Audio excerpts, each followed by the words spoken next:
Well, and I hope you are, and that it being Friday and almost Chardonnay hour, you're not too miffed at the new guidelines on booze here in the UK. A quick recap. After 20 years, the government have revised the previous advice on how much we should drink because of now proven scientific evidence about cancer and liver damage. In essence, they've reduced the intake for men by a third to bring it down to the level that was considered safe before for women. So the new figures are for men and women, no concessions beyond the binary, I notice here, shouldn't drink more than 7 pints of beer or a bottle and a quarter of wine or 7 double spirits in a week. And you should spread that out over a couple of days, and you should have 2 or 3 days dry in the middle. So not allowed to binge, no getting blotto on a Friday night, I'm afraid, anymore.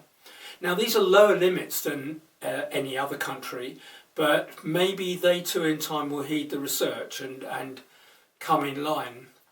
Well, how much notice do we take? I can hear you shouting at the TV screen.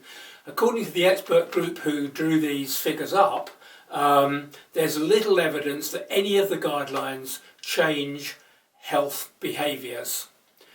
I noticed that in Spain the limit for men is 3.5 bottles a week. And I have to ask you, in towns in Spain on a Friday or a Saturday night, are they blighted by drunken teenagers? Well, no. Unless, of course, it's a resort town and it's full of drunken British teenagers. It seems to be more of a cultural thing than to do with healthcare. Now, the way this was all reported is interesting.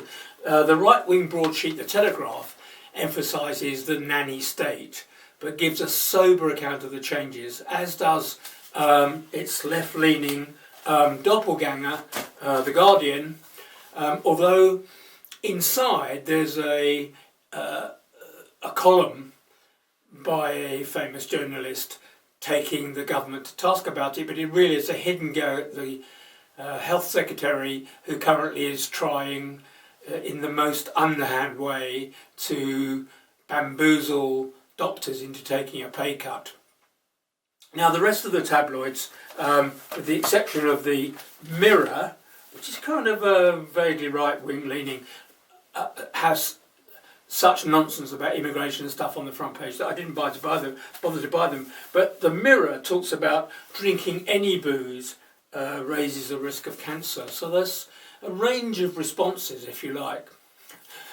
The only politician so far to comment is our national hero and comic Nigel Farage, leader of the right-wing Let's Leave Europe Immediately party, who, with a pint in hand probably, as always, came out with a classic contradiction in one sentence when he said, there is a problem with excessive consumption, but people should be trusted to know their limits. What a numpty. If people knew their limits, there wouldn't be a problem, Nigel. Get your brain, please, into gear before you open your mouth. Now, I'm not being smug as a one-time trainee alcoholic. This for me is a dry month, and I'm doing okay so far. And I find that the nanny state waving a finger at me saying, you're drinking too much, which I already knew, is just what I need, actually, to help me on my way. So, with a freshly squeezed orange juice, some ice, and a slice of Spain's finest naranja, I wish you a good weekend, and I'll see you next week. Bye-bye for now.